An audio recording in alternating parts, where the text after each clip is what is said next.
मी फिरायला आले होते आमच्या जागेकडे माझ्या मम्मीसोबत आणि माझ्या भावासोबत, आणि मी तुम्हाला आता आमची जागा दाखवते. हे जागा आहे आणि इथे खूप जास्त वारा चालू आहे आणि आत्ताच खूप जास्त ढग आलंय. हे बघा, असं वाटतंय पाऊस येईल थोड्याच वेळात. आणि आमच्या जागेच्या बाजूलाच माहिती आहे काय आहे? हे बघा, वारूळ. माहीत नाही त्यात साप आहे की नाही, पण वारूळ आहे बघा. हे बघा, किती जास्त मोठी मोठी होल आहेत.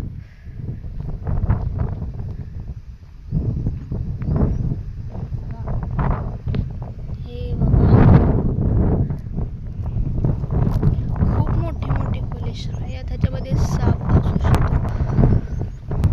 आमच्या जागेच्या बाजूला वारूळ आहे आणि वारा तर खूपच जास्त. आणि इथे बघा, माझी मम्मी आणि माझा भाऊ बसले.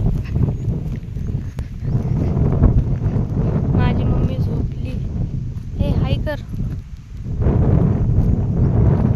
हे बघा, माझी मम्मी आराम करते स्वतःच्या जागेत. बोल काय काहीतरी. कसं वाटतंय तुला आपल्या स्वतःच्या जागेत? कष्टाने घेतल्यावर वेगळीच मजा असते. दुसऱ्याच्या जाग्यामध्ये ना आपल्या जाग्यामध्ये फरक असतो. भाड्याच्या घरामध्ये स्वतःच्या घरामध्ये. आणि हे बघा आम्ही काय खातोय, करवंद.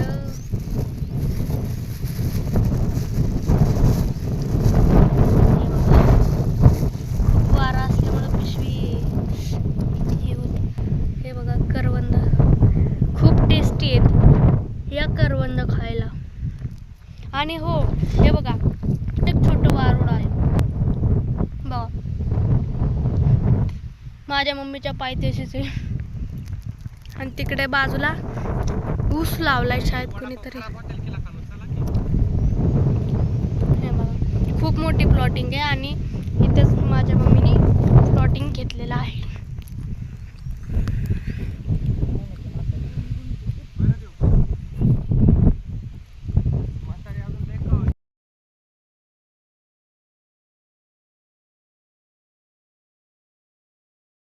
मध्ये ना हे रुटीचं झाड आलंय. रुटी तुम्हाला माहित नाही ह्याला रुटी का म्हणतात. त्याचे फ्लावर्स बघा किती सुंदर आहेत ना. पण हे झाड खूप औषधी आहे असं माझी मम्मी सांगत होती.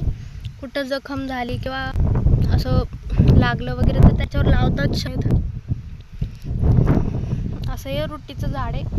आणि आता हा त्या बघा तिथं पण आहे. जखमेला बँडला काय म्हणतात काय माहित. हे कुठलं झाड आहे माहित नाही. याचे फ्लावर्स बघा.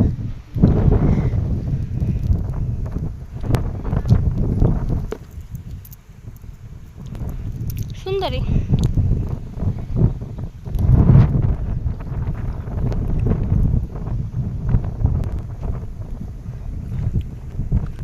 शेती किती भारी असते ना. मला तर इथं यायला खूप आवडतं.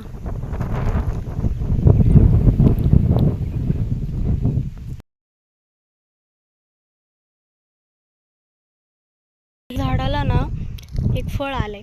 ह्या फळाला काय म्हणतात काय माहिती नाही, पण छान आहे. आणि हे सुलेश आहे फळ.